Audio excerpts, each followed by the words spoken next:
Howard Searchfield is someone I'd really been looking forward to getting in the Park Life series.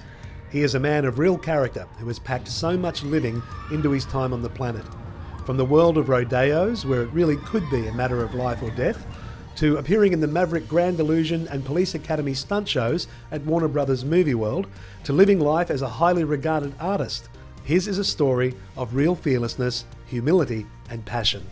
Be sure to rate, review and share. It all helps in growing the Park Life community. All right, settle in and take a ride through the incredible life of Howard Searchfield. Can you just tell us a little bit about what you were doing before theme parks even started? How far back do you want me to go on that? Well, can we talk about the rodeo life? Can we jump into that world? Yeah, we can talk about that world, and that stemmed from early childhood. Because I was born in quite a populous city area, Footscray down in Melbourne, and I had pretty bad asthma when I was young. So my dad, who came from England, he lived in Manchester, which was also really industrial, but he had a grandfather who had a farm, and he used to go and spend time out on the farm, and he loved the horses and that way of life. So when he came to Australia, he was only 16, and he was driving trucks and doing all sorts of different jobs because it was tough times back then. He had a young family at an early age, and he was driving at a place called Bacchus Marsh, I think he was going when he was about 23, and he went to this tiny town called Toolern Vale, and he was driving down the road. He had sort of a premonition he just said, I want to live here. So anyway, they bought a house.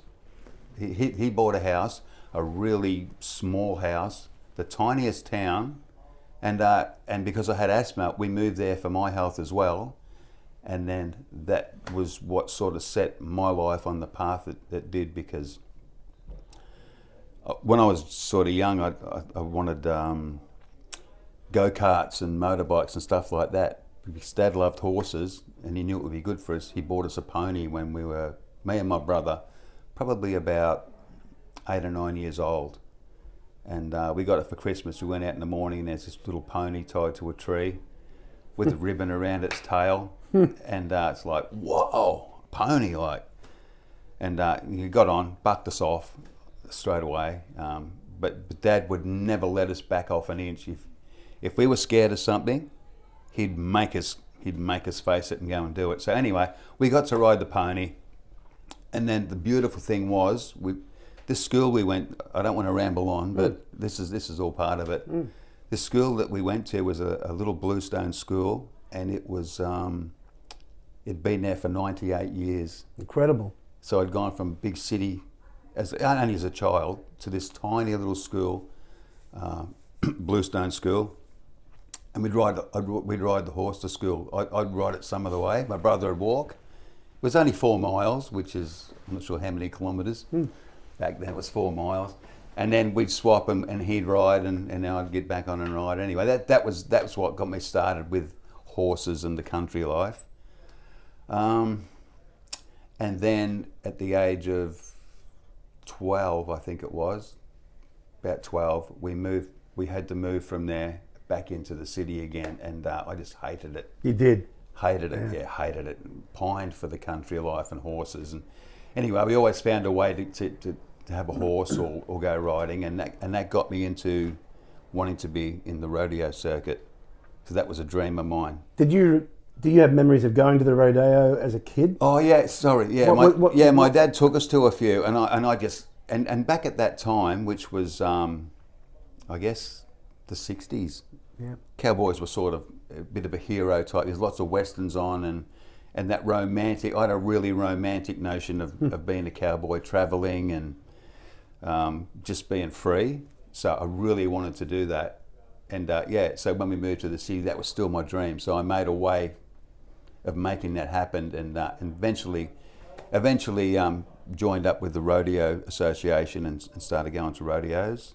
In what capacity? What were you doing? when you said you joined the association? Oh, well, you join the association, so you're able to ride at Yeah. the rodeos. You have to be a member, and you have Yeah. insurance and stuff like that, and you pay Right. entry fees. So I wanted to be, I wanted to be a bull rider because basically that was the least amount of gear that you had to carry around. It was a small amount of gear. You didn't have to cart a horse around or anything like that. It was really free. And Can I just ask you though, how do you transition from the love of horses to the idea of bulls? Was it just about the convenience of? yeah, just because I just loved the whole lifestyle. Everything that came with it. Everything that came with it. Yeah, I always loved the horses, but I really loved the bulls as well. And there was that adrenaline and danger and just the whole thing about it. So Yeah. I became a bull rider. Yeah, and rode on a circuit. Probably rode bulls for 20 years, I think. That long? Yeah. I had Yeah, no some of idea. the time while I was working at Movie World, but I'd probably ridden bulls for 10, 15 years before I started here.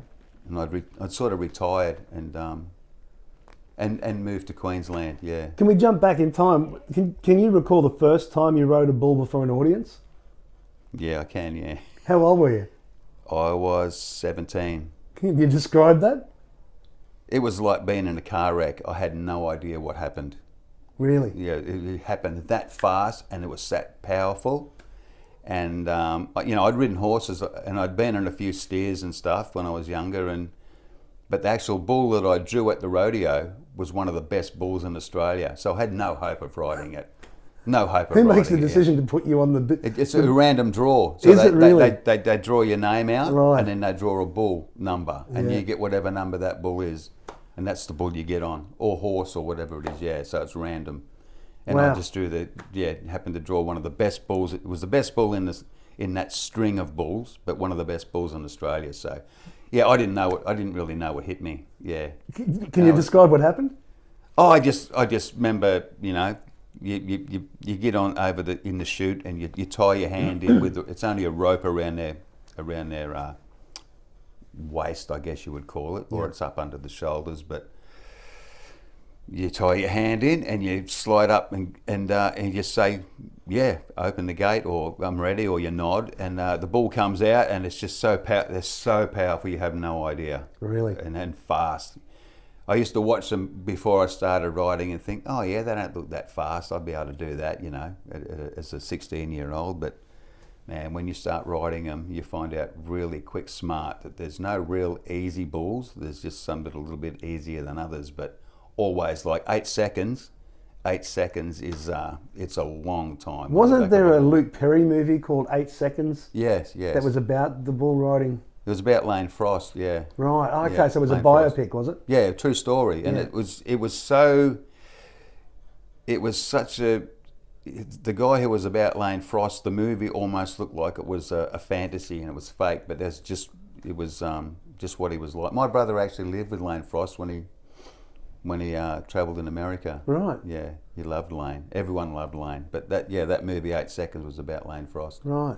Yeah. So your brother was big in the game as well? Yeah, alongside you? yeah. We both rode together. Yeah, we travelled together and rode together at the same time. So. What a great experience. Oh, it was fantastic. Yeah, made us really close. Yeah, we were close. What was the culture like doing that was it like a community? Really strong community. Yeah. And the funny thing is that people think cowboys, like any community, there's always different types of people. But from being in the rodeo circuit and a bull rider and hanging around the certain people that I did and going to rodeo schools and learning from world champions and Australian champions, the mindset that is needed to be successful in that is carried. I think the lessons I learned from being a cowboy and a bull rider, and it's weird, you say the word cowboy and it has these connotations of being a shonky builder and stuff like that, but I'm proud. The cowboys that I knew and I hung with, I'm proud to have known them. They were really good quality people. Yeah. But yeah, the mindset that you need, the positivity, and as scary and dangerous as that sport is, and you know it, as you're getting over on that bull, you know that you really could be snuffed out if things go wrong. but the power of the mind you need to actually still get on that thing and try and make a successful ride the whole time without checking out. It's a powerful tool. Is the power of that experience less about the bull, and the bull is just the mechanism for the mindset, to coach the mindset? I'd say so, yeah. Because it sounds like you were saying that experience reshaped your mind for the rest of your life in terms of motivation. It did, because there's times when you knew that you'd draw a bull, and it was a bull that hurt people and was scary. And not only you have to do it for yourself, but you have that community of people around you that you don't want to show. You know, every now and then things would get to you, and that you would get a bit psyched out about things. But generally, over that period of time, you know, and books we read, a book called Psycho-Cybernetics, which was about believing in yourself and visualizing and not being afraid to have a go. That's the sort of stuff that shaped me. With the bull riding, what was the highest heights you hit with that part of your life before we move into theme parks? How far did that career path take you in the industry? Look, it never took me as far as I would have liked to have gone as myself as a rider. There's always you always wish you could have done better, but I always gave it my best. But I did make the national finals a few times. I was also runner-up Victorian champion a couple of times. Just missed out right towards the end of the season.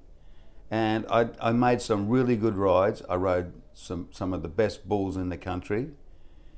And I travelled with Australian champions, world champions, travelled with my close mates. So all of that together, conquered fears. I think I would say I had a pretty successful compared to the hundreds and hundreds of people that I knew on the circuit and came and went over short periods of time and long periods of time.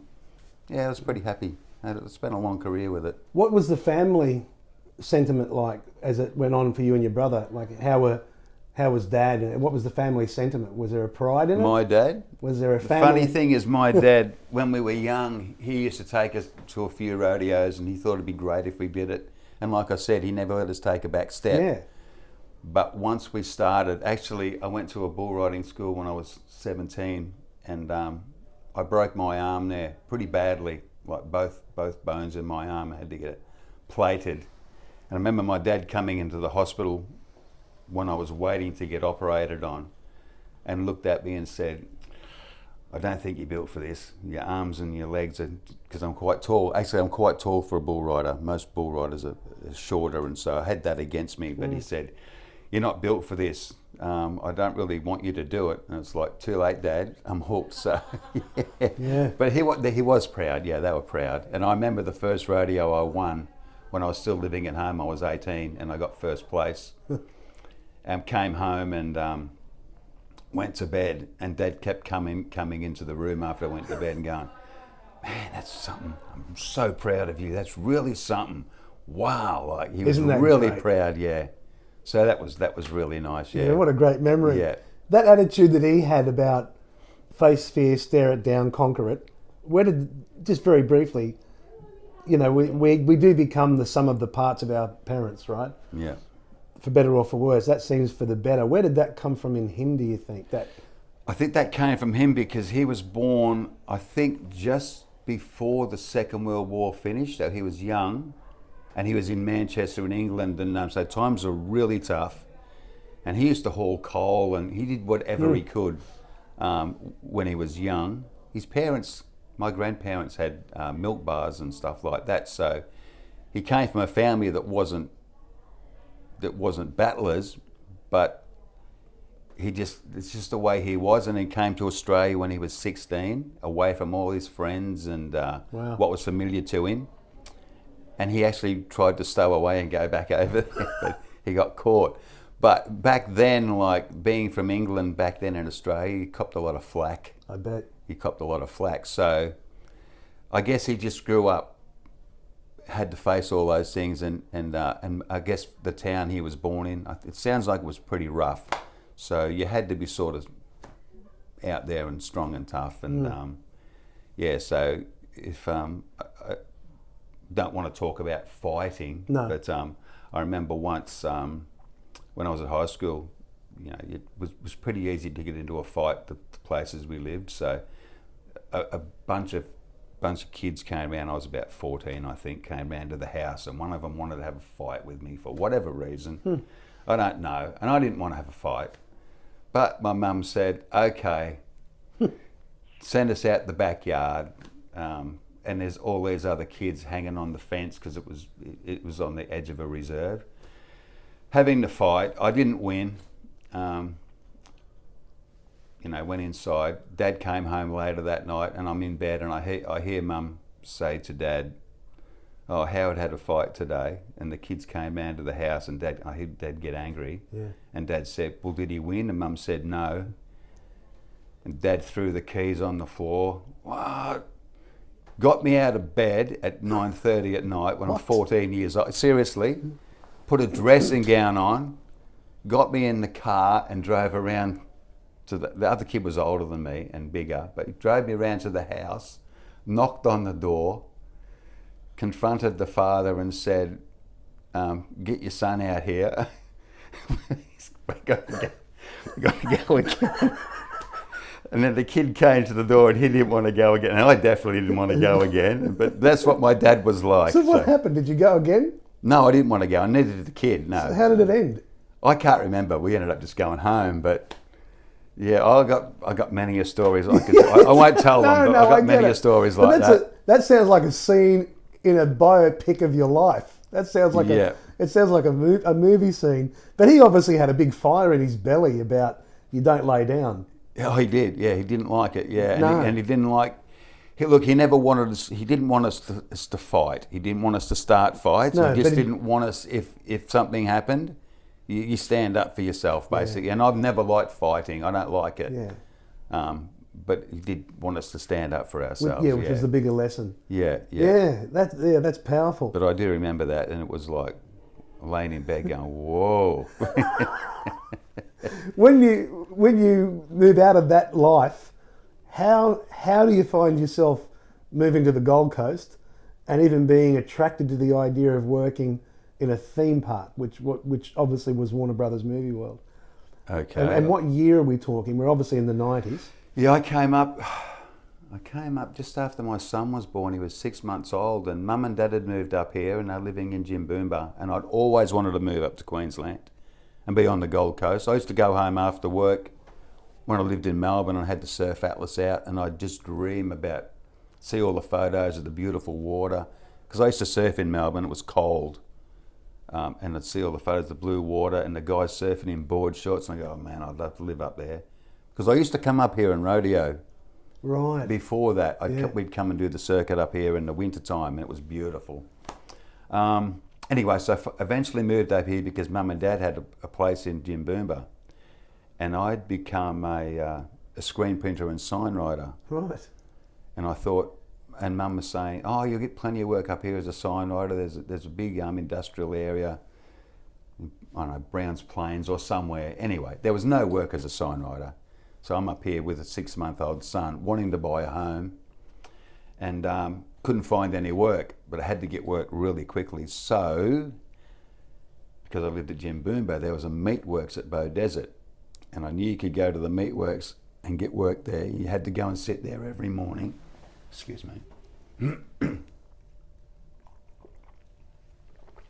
You had to turn up at 6 a.m, sit there out the front, and they'd come out in the morning and pick who they wanted to work. Right.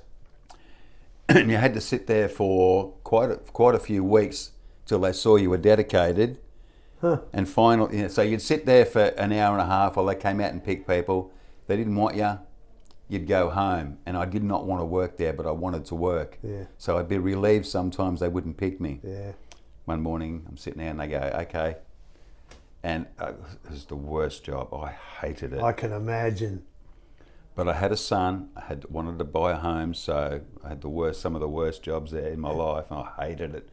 Anyway, I worked there for 6 months, and my wife at the time was working at Ingham's Chickens, and she hated it. There's a real theme here. Yeah, we hated it, but we'd come up here and we wanted to buy a home. Eventually we're going, this isn't good. We're missing our friends. We hate our jobs. Maybe we'll go back to Melbourne. Anyway, we used to get a news sheet every month with the rodeo circuit and what rodeos are going to be on. And there was an ad, come and be a performer at in the Western Action Show at Movie World, a half-page ad. And I saw it and I thought, oh, this sounds good. Because Movie World had just opened. It was only a few months old. And I'm thinking to myself, oh, you probably just ride around on a horse and shoot a gun like, a Wild West show in Buffalo Bill's Wild West show or something. Yeah, so I sent some photos in and applied for it, and I got a call back. So I came in with my wife and we went and watched the show. Met Martin Molam, who was the head of show and ent then, and he took us over to watch the show. And I'm sitting in the audience and the music's playing at the start, and we're going, wow. And I remember driving in through the entrance, and all the palm trees are there, and the archway that said Warner Brothers Movie, and I was so excited. Yeah. Anyway, I go over there and the show starts, and it was a great show. And I'm watching it and I'm thinking, oh, these people are all professional actors. Look at what they're doing there. They've got dialogue and they look so good to me. I was blown away by the quality of it. And it finished and I'm sitting there, and Rick Anderson, who was the director of the show, because everyone had left the arena and I was just sitting there, comes over and goes, hey, how you doing? I go, good, thank you. He goes, have you got a script? I said, no one gave me a script. He goes, just come on down here and we'll see what you can do. And all the people who were in the show were sitting up on the balcony watching down, and I'm like, I've never done anything like this before in my life. I'm quite shy. And I thought, well, I'm either going to go out there and give it my best shot, or I'm going to go back to the meatworks or go back to Melbourne with my tail between my legs. So I'm going to give it my best shot, and I'm not going to worry about how I look or what people think. So that's what I did. This audition, yeah. This audition is the bull. It's the best bull. It's the bull, yeah, that's what it was. It was the best bull, and it was like, you just do it. So what happened? So I went down there, and they gave me some lines. They had some cast members come down and had some lines for me to do, and because I'd been watching westerns and stuff like that my whole life anyway, I sort of winged it. And then I had some bit of choreography with just throwing some punches and taking some punches, and then riding a horse around, which was pretty natural for me, even though I hadn't been on horses for quite a while. But sorry, I'm just seeing connective tissue here in your story.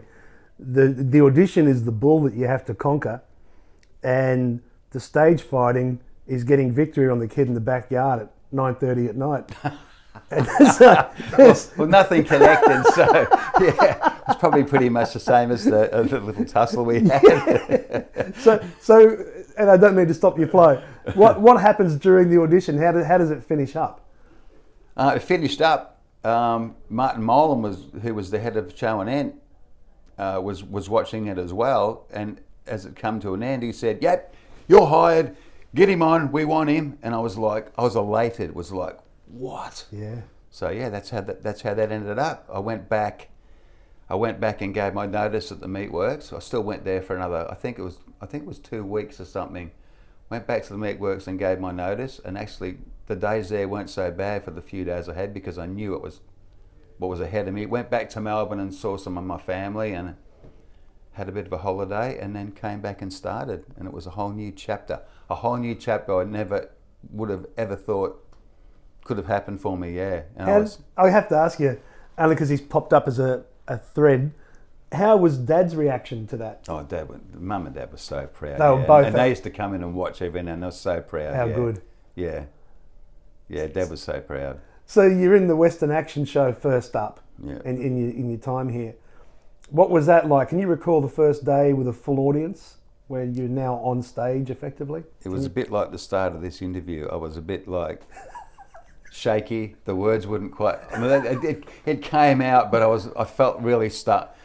Because we rehearsed obviously so many times, and it was only a small role, the gambler.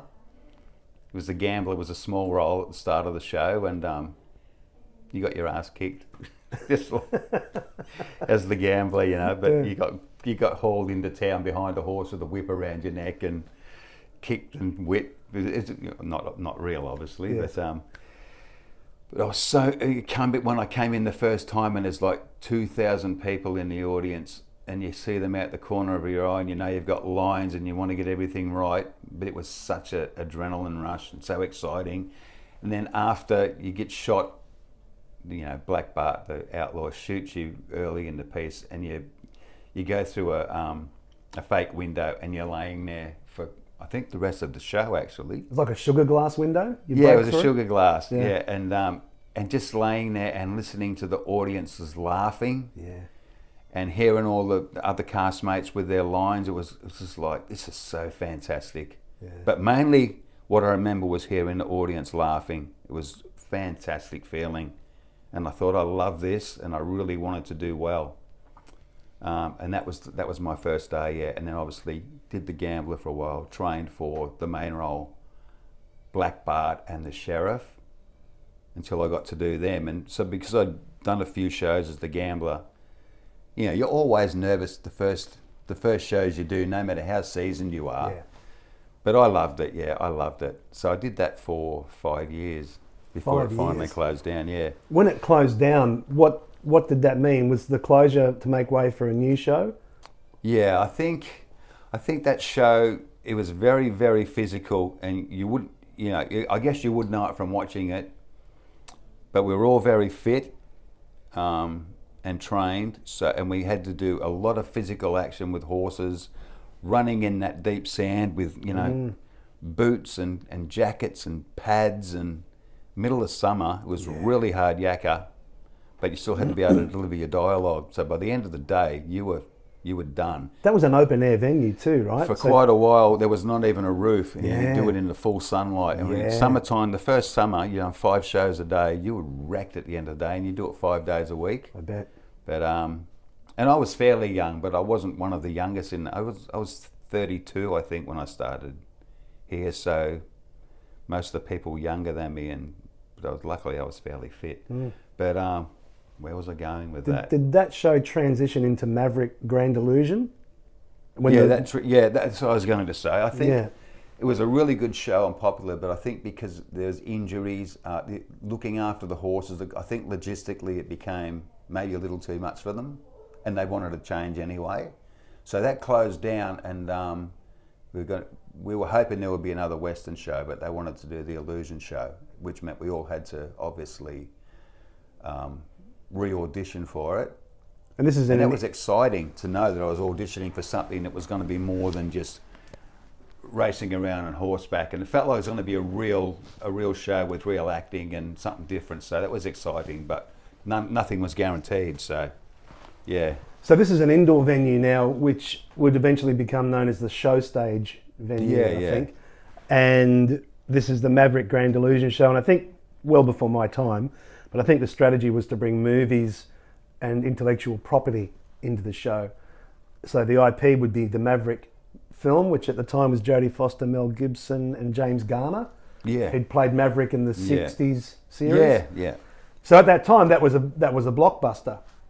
So, can you tell us a little bit about that show? I remember seeing it as a guest and being blown away, just by the fact that it was in this beautiful, environmentally controlled space where you could do pretty terrific things and create illusions overlaid with the Western elements. What was that experience like? Oh, it was so exciting when it first started. Just let me have a sip of water. I remember the story was built around the travelling medicine character. Yeah, it was a travelling. That was probably the main part of it. What he brought into town was where most of the illusions were based around the travelling medicine man, Dr. Lovejoy, and his troupe coming in. Yeah, and he was the nemesis of Maverick, and so that was a really interesting roles to play. Were you more comfortable under your skin by this stage as a performer? Because now, much more. Effectively, now you're a professional actor. Yeah, well, I guess a professional theme park actor, yeah. Were you doing any work outside of here? Yeah, I got a few ads and bits and pieces here and there. Yeah, Right. yeah. Well, you were a Yeah. I professional. guess I was. Yeah. I would have loved to have done more, but I think I didn't really want to travel away from my family. Had 2 boys by this time, and I know a lot of work was based in Sydney, and guys in the stunt industry were always going away for weeks at a time. And I would have really liked to have done that. I'd already done a lot of travelling, and I didn't really want to go away anymore. And I was really happy just working here anyway. And I had other things that I liked to do as well. So that was enough for me, really. Yeah, that was enough for me. But I was quite comfortable as a performer by then. Yeah, for sure. I really enjoyed it. Yeah. It was a golden age for Warner Brothers Movie World with live shows, because obviously Police Academy Stunt Show becomes unlike anything else, and that's come up quite a bit during the Park Life series. But can you talk a little bit about the transition out of this show and into Police Academy, and what you were doing with Police Academy? Well, then Maverick had its shelf life as well, and but I was asked to go over and do Commandant Lassard before Maverick closed down, and I was a bit dubious. Once again, I thought, what the heck, just go and do it. So I was doing Commandant Lassard before Maverick closed down, which was a blessing, because when Maverick closed down, I still had some work here. But, and some didn't. But some didn't, that's right, yeah, some didn't. And I also, there's a lot of different things happen, so I'm trying to put it all into the time frame. I'd also done street theatre, came back and did street theatre, which was another one of those really uncomfortable things for me, but I thought... Because a lot of that's improvisational. A lot of it was improvisation. In the moment stuff. And I would never call myself really competent at that, although I did seem to get away. I got through it, but I was never fully, I was always a little bit on edge, and I guess maybe that was a good thing, but so I did that. Actually, the cast gave me an award one day for being the best clown, which was, I went out as a clown of all things, a grumpy clown, and the cast members that I was with, they loved it, so they gave me a little plaque with best clown, which was pretty funny because I was quite uncomfortable doing it at the time, but yeah. That was a bit of a golden era too with the street theatre department, because as I understand it, you could improvise and you could create and you could go out into the park and use it as a space to workshop characters and see what took. Oh, well, see, I'd come from doing all these shows where we had to know the script. We weren't allowed to go off script. It was structured. It's very structured. We had big audiences, and it had to working with, once again, much younger people than me, probably some half my age, and they were gung-ho about, they would just say, let's put whatever we've got on, let's go out the street and just, and I'm there going, I've never done this before, but the whole philosophy was, as you would know, yes, and you go out there, if someone comes up with an idea, it's yes, and you go with it and add to it. And I would be quite nervous about it, but I did that for quite a few months as well. So a lot of things I've been uncomfortable with, but by having a go, you end up enjoying it, and which anyway led to me being Lassard over in Police Academy, and eventually Captain Harris. So they're big characters, and that was a very character-driven stunt show. Yeah. The stunt element was obviously key, but it was more important that the character elements drove the narrative. They sort of tied everything together. They did. Yeah. So those characters had to be very well defined. How did you find that, from jumping from Lassard as kind of the dithering commandant, and then you've got Harris, who's more the stoic, in-your-face, comical character as well? How did you go jumping between the two? I loved doing Captain Harris. I loved it, yeah. Why?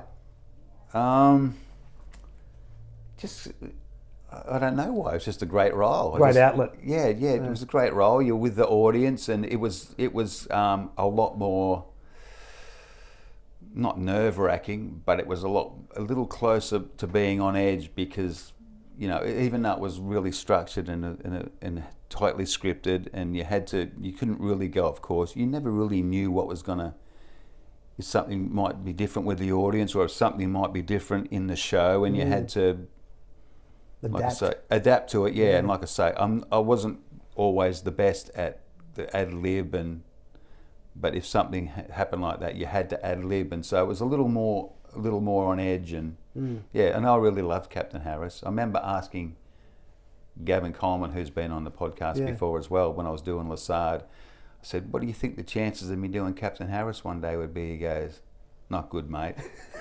I was like, "Oh, really?" Did he say why?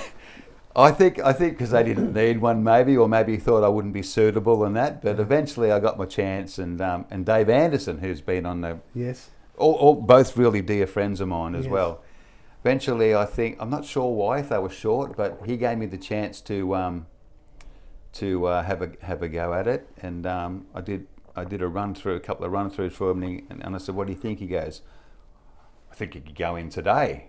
I thought, I don't know about that, but anyway, I think by the end of the week, I was, and once again, the first performance was really like, whoa, I was nervous. I was really nervous, but got through it. I don't think I forgot anything, but and as Harris, if you've got something too bad, you're on your own. There's no one to coax you or right, because you're not bouncing off another actor. No. It's just with the guest. But at the same time, as Lassard with those guys in the stunts, there's a couple of times I forgot my lines and they would not help me out.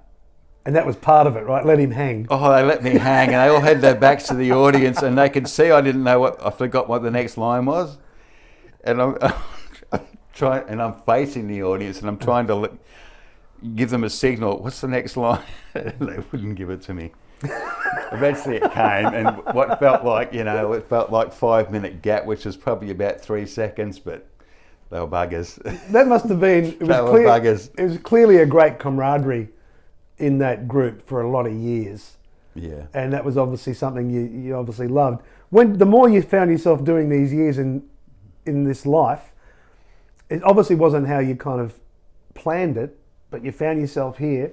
Was it filling your cup? Were you satisfied? Were you happy?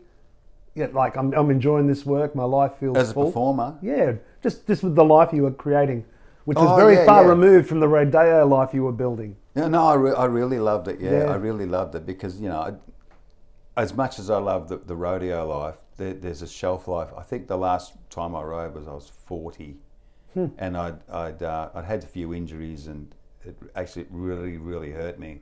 But I just wanted to be a part of it. Was considered an old timers at 40 years old. Sage. It was an old timers part for the people who used to ride to come. Right. And I was 40. I think I was 40. So yeah, it's an old timer. But doesn't 40 seem so young now? Oh, look back now. I remember turning 40 and thinking, oh my goodness, know. Yeah. But to be 40 again, but to be 40 now, when people tell me they're 30 even feeling old, I go, you got to be kidding. You're so young. And 40, you're still basically in the prime of your life at 40. So Robert Downey Jr. had a quote which I think is absolutely truth. And he said, men don't grow up till they start into their 40s. Definitely. And I read that and went, you know what? I think I agree. Definitely. I don't think I felt really completely good under my skin and connected and collected till the early to mid 40s. Yeah. And when I read that quote, I thought, God damn, I reckon that's true. Yeah, I'd say mid 40s. Yeah. And yet, when you're a kid, you think you're going to be an adult in your 20s. That's right. You look at 20-year-olds, 25-year-olds, and think my dad was only like, I remember my dad, I think, being like 26, 27 years old, and he was like a man to me. He was a man. Yeah. And then when you're 28-year-old yourself, you think you're a man, but when you look back, I mean, far from, man. You're just you really are. You're really just a boy. So yeah, but it's a great time of your life. It is, absolutely. Art has been a big part of your life, and I just want to transition into some of the beautiful work that you did here at Village Roadshow theme parks when you moved into design work and into the wardrobe department as well. But can I just ask, where did art come from? Because so far in your life, it's almost like a boy's ultimate adventure. You've had these really masculine kind of experiences, and in there somehow fine art and inspiration from art comes into your life. Do you know when that happened? Yeah, I know exactly when it happened. I was visiting my auntie when we were about probably maybe 8 years old, my mum's sister, and she had these watercolours of Donald Duck and Mickey Mouse that she'd painted, and she showed me, and I was like, "Are you kidding me? You drew and painted the, you know, it's cartoon characters that I loved." She said yes, and I decided that I wanted to do them too. So straight away, I got paper and pens and pencils, and that very day, and started drawing. And on the way home, we stopped at a group of shops. We live in the country, and there was an ice cream van where Mum had parked to go in the shop. So I had to draw in the characters on the side of the thing, and I found that I could do it. Right. So once I knew I could do it, that was it. I was drawing horses, and Mum got me pastel sets, and I just had a natural flair that I never knew that I would have had. Maybe it would have developed without seeing my auntie's work. Yeah. Probably would have, but I just loved it, yeah. Was she excited when you realised you could do it? Did she recognise that as well? My mum? Or your auntie? Yeah, she did, but we didn't see her very often, so Right. she didn't really get to see that much. She does now. She still comments on my work when I have it on Facebook. That's great. She loves seeing it, and I've let her know that she was the catalyst That's for me great. starting all those years ago, yeah. Isn't it great you get to let her know that? Yeah, And close yeah. off that circle. Yeah. So when you found that you could do that, was it just a sideline thing while everything else in your life was happening? How were you sharpening those tools? Well, I always drew and painted all through school, but being not arrogant, but I remember I didn't even pass art at school because I thought I didn't need to learn the philosophy behind things, and I just wanted to draw and paint. And in hindsight, I wish I had to learn more about that sort of thing, but I didn't. But I always thought, I love painting and drawing, but I love the action as well.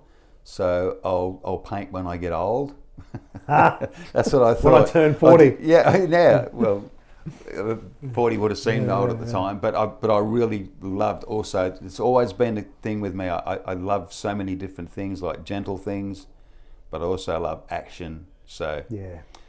I thought I'll do all this rodeo stuff and get it out of my system. Yeah. But I still painted in between, Yeah. and I became, like I said, a screen printer and sign writer. So I was doing that while I was writing. Well, it's interesting because you don't know this about me, I don't think, but my first part-time job out of high school was trying to get an apprenticeship at a sign writing business in Townsville called Kennedy Signs, and I thought, that'll be something I could do, and it didn't quite take for me. And I had a love-hate relationship with art. Dad was a drawer and a bit of a painter in his own way, and I remember being in grade 8 in high school. Mrs. Robinson was her name, and art I loved. And I wrestled with other subjects, but I loved English and I loved art. And I convinced Mum we found an ad in the Post magazine. Do you remember the Post magazine? Yeah. And it was for a commercial art course by mail order out of Melbourne. I remember seeing those ads. Do you? Yeah. And I can still see the icon of this guy, this black and white image of this guy with a brush in his hand. Yes. And I said to Mum, can I do that course? And so Mum paid for it and we sent away, and they would send you pieces that you were to draw freehand and then colour and do whatever you had to, and then you would send it back and they would critique it and send it back to you. So I was doing this just on the side while I was at high school. Anyway, I sent off my first round of drawings back to Melbourne, and the critique came back and it was glowing, so it was, Mr. Croker, there's some nice choices here, but be less defined on the curves of the body and the shoulders here, and be more defined on I'm trying to understand all that. But largely it was like, this is good work, stay on it. And I remember going to see Mrs. Robinson in the class one morning, and I showed her this note that I got and told her I was doing this commercial art course. And I said, look, I've got a review here. And they said, I just thought I'd share that with you. And she looked at me and she said, Mr. Croker, are you paying for this course? I said, yes, miss. And she's gone, well, that's why they're telling you you're good at this. Blowing wind up your butt. Okay. So it's really meaningless. Oh. Okay. All right. Thank you. Right. Well, thank you. And I walked away and stopped the course. I never went back. And those words, the power of words, particularly when you're young, when I heard someone in an authority position in art say that feedback you're getting is meaningless because you're paying to hear it. And I stopped. And to this day, as my kids grew, I was just, oh, Dad, we didn't know you could draw, because I only do it at home. And it became one of those things where I'll draw something for the kids and they'll be pleasantly surprised. But I never honed that talent. I quite literally just put a handbrake right there. I had this discussion with someone just yesterday about people who crush people's dreams by, I don't know why they have to say things like that to somebody, like. Yeah. But that's what can happen, particularly with kids. With kids, or when you're starting out on something and you're not quite sure. Yeah, yeah. You need to be nurtured rather than stomped on like that. That's a terrible thing to do to somebody. But you had a great improvisational, creative mind. Not only obviously with the work you're doing in the acting, but I saw it firsthand with your art, because we would sit in this room that we're sitting in now, and we would talk. You know, it's going to be Carnival, it's going to be Mardi Gras meets Rio meets a gumbo of all these different styles of Mardi Gras. And in that space, we would riff and you would go and sketch and you'd come back, and just by having a conversation, you were able to create. What's that creative process like when it's happening in your mind? Are you kind of just channeling when you're creating something from nothing? Well, in our instance, I guess, it was always a collaboration. Yeah.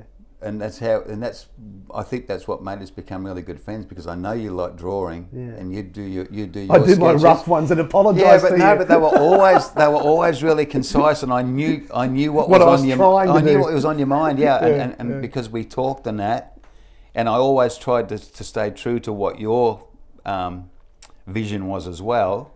But obviously, I'd have to have what my part of it as well. Of course. But yeah, I really love going away and trying to conjure up in my mind. You know, I'd go and get a coffee, and I'd be up in because I was based up in Wardrobe, and you know, I'd be in my room doing my thing, but everyone's out in the workplace, you know, working away, and I'm sitting in there like this, contemplating. It looks like I'm falling asleep, but I wasn't, you know, and I'd have my lunch breaks, and I'd go home, and it was always on my mind. Like it was like I never stopped thinking about those things. It wasn't like I would just shut off at the end of the day. People don't see that process with art. No, they only see the process of when it's coming off of your hand. But there's so much goes into your mind that has to be worked out before it comes out of your hand. And I find that now even with painting, like half of the day you feel like, man, I only painted for 3 hours.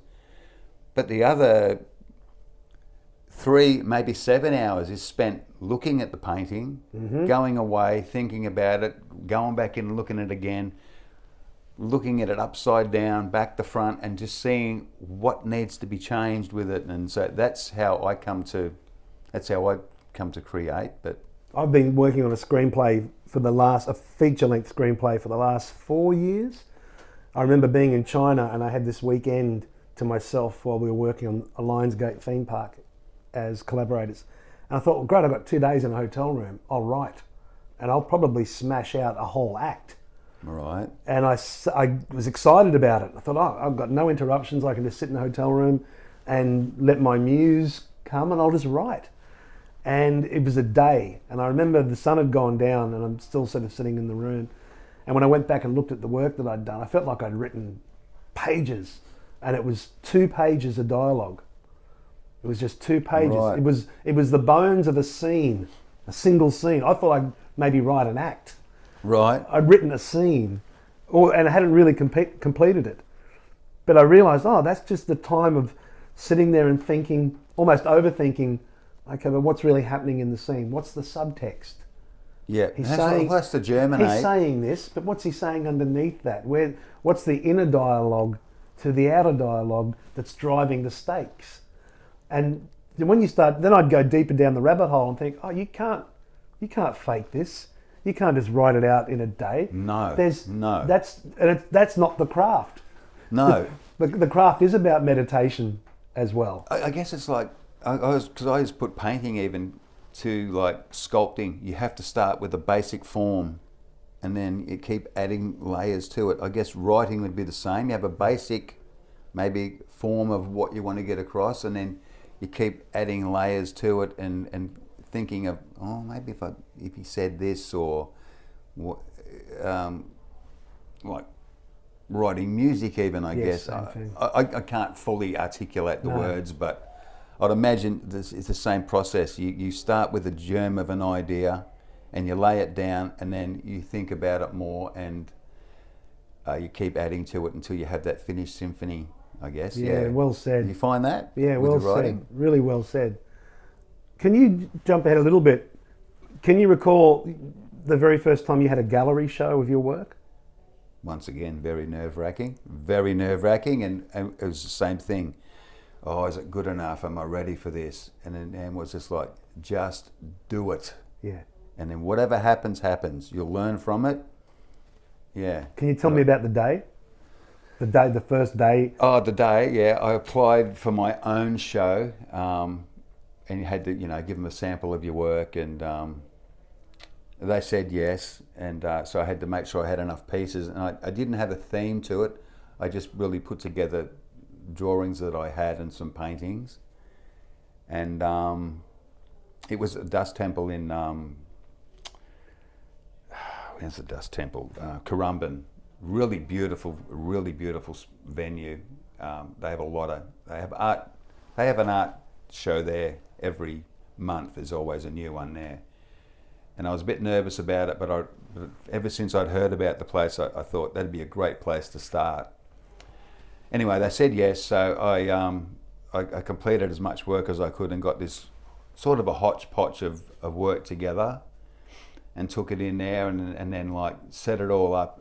They hung it for me, and I go in there for the opening night, and I get there early and I get changed, and I'm like, oh man, I hope someone comes to this, and it's just me, the owners of the place, and a couple of other people. I'm thinking, I hope people turn up. And by an hour after opening, the place was packed. Really? Yeah, it was packed. It was such a great vibe. Not just with friends? No, not just with friends, and that was even more daunting. All these people I'd never seen before, all walking around, and I'm like, I don't even know what to say to people. I just blended in with them and talked to people. What was that like? Look, I separate myself once the artwork's there. It's almost like, I don't want to sound silly about it, but it's almost like it's one of my children or something. The artwork or the painting is its own thing, and I don't connect myself with what anyone says about it with. In fact, it's almost strange when people say, oh, you're so talented, or it's like, I just want them to enjoy the piece for what it is, and I don't care what they think about whether I'm talented or not. I just like the piece to be enjoyed. So it was nice seeing people looking at the work and looking up really close and talking about it. That's all I didn't need anyone to come over and say anything to me. I was just happy to see that. So it was a real blast. At the end of the night, I was so happy that I'd done it, yeah, and had the courage to do it. And might not sound like it, but I think it does take a bit of courage to put it does take courage to put your work out there and have it judged by other people. Of course it does. How did the end of that day or that night feel? Oh, it was great. I remember the owners who owned the place came out, and the son and the son was saying, this is one of the best exhibitions we've ever had. And I was blown away. Once again, not because of me, just that they thought so much about the work that was there. And it was, for so many years, I thought, man, one day I'd love to be able to paint a piece and maybe sell it for $1,000. What a blast that would be! And I wonder if I'll ever be able to do that. And to be finally doing that, and people spending their hard-earned money on, which is basically, when I start, it's just a piece of paper with nothing on it, or a blank canvas, and I put some paint on it, and people buy it. It's like, it still blows me away that people spend money on. I go, wow, I would never be able to afford to spend that sort of money on something just to hang on a wall. But obviously some people can, and it's always like, if I put on Facebook or something that I've sold a piece, it's not to say, oh, I sold a piece. It's just, I'm blown away that people spend hard-earned money, because it's not easy to come by, especially this day and age. People want to have my work on their wall. It's a real honour and a privilege to me. So it's wonderful. You've almost had a life in 3 acts that's played out like a perfect story. You know, you've got Act 1 is the guy growing in the country, developing a love for the land and for horses and the rodeo life. Then you transition into a theme park career in some of the biggest shows in the country for the longest time. Yeah, they were. 7 days a week, nothing else like it in the country. And you had some of the best shows in the world. Oh, no doubt. Yeah. No doubt. Yeah. And then in Act 3, the through line of the boy that was discovering the drawings of Donald Duck and drawing on the ice cream wrapper, whatever it might have been. If I got that right, it was an ice cream. It was a piece of paper, but it was an ice cream truck next to me with characters on it. Gotcha. Yeah, cartoon characters. And now that's you're having an art life. Yeah, an art life, yeah. Could you have planned any of it?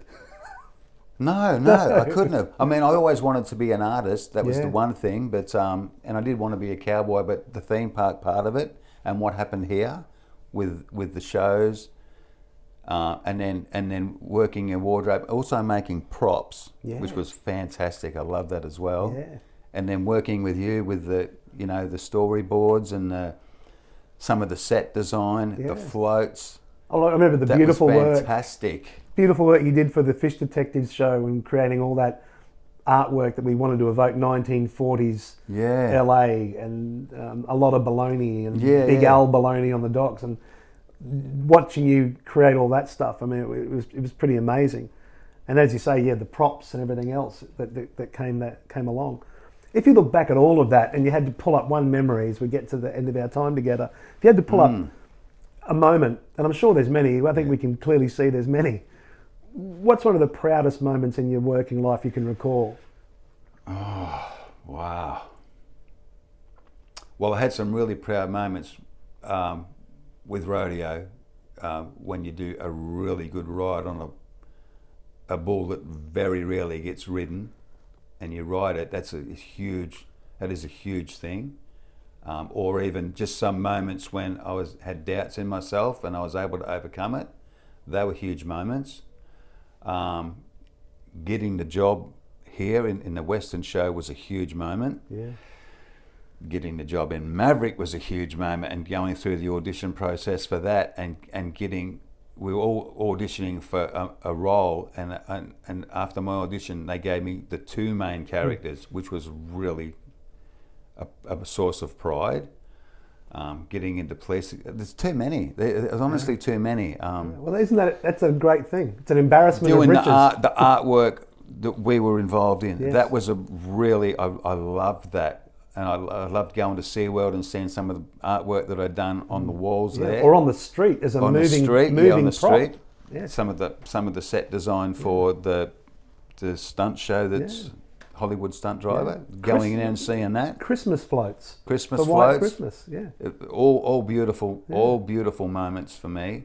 And the fact that working with you and doing what we did and coming up with these creations also gave me the belief in myself that I would be able to create my own artwork as well. Yeah. Like create something that wasn't just a copy of something. Like that gave me the and speaking with you, I remember sitting in here and you were talking about someone that you worked with once, and they were talking about something they wanted to do, and you said to them, well, have the courage of your convictions and go do it.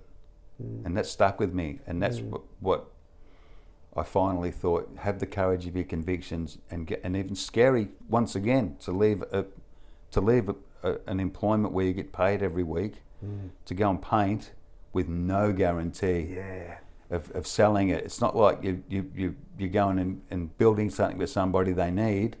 It's just like, so that took a lot of courage as well, and it still does require courage to keep going with it, but I love it. So no, I don't know what my next thing in life will be. I think I'm happy now just to enjoy what I've done and look back on, and be still happy because painting, writing, all these entertainment things, there's something that you never master. So it's always a learning. 100%. You're always learning and always wanting to get better. So I think that will probably take me through the rest of my life, and hopefully that's quite a few years.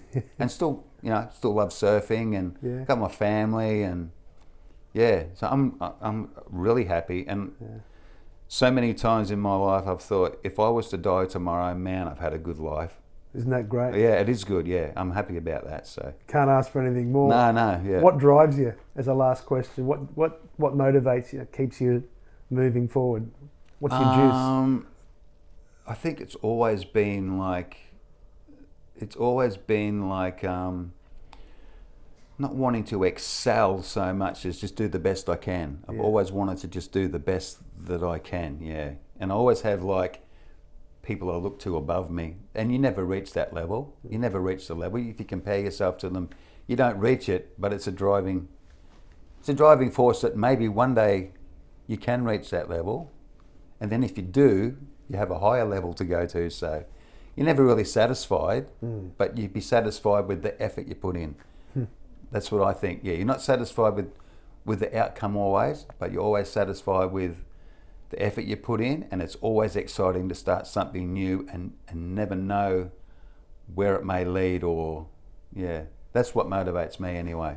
Wonderful to sit with you, mate. You and I both know if you spend long enough in the entertainment side of life as an industry, you're going to encounter many different personalities, and it's rare and special when you encounter authentic, creative people who are vulnerable in one breath, but also self-aware and egoless in the next breath, because they're not usually qualities you associate with performers necessarily. No, I did find that. But we all do, right? And some of it is healthy, and some of course, and you need some ego. You do, and some of it's necessary. It is necessary because otherwise you could curl up in a little ball. You have to have ego. You just got to control it. That's right, and keep reins on it like a wild stallion. Yes, exactly. So it's listening to the voice of the rider. I don't need you to go crazy here now. Just need you to sit. And I've been very fortunate to work with a number of people over the years that are pure artists, and you are certainly one of them. Oh, thank you. It was wonderful to do it, and great to come back, and because, like I say, we've had many conversations in here, many philosophical, and I always loved it. It's nice having someone to talk on that level with. Like, I enjoyed it. Yeah. As did I. It was a two-way street. We were just joking off mic that we'd come in for a meeting. We'd have half an hour set to have a creative conversation about white Christmas floats, and that would turn into 90 minutes. Yeah. And it would be half an hour of Christmas floats, and then an hour of life. Maybe it would be good if payroll didn't hear about this, but it was it's all part of the creative process anyway. I might edit some of this out just to be on the safe side, mate. All the best for everything ahead in the years that are to come, and thank you for sitting down.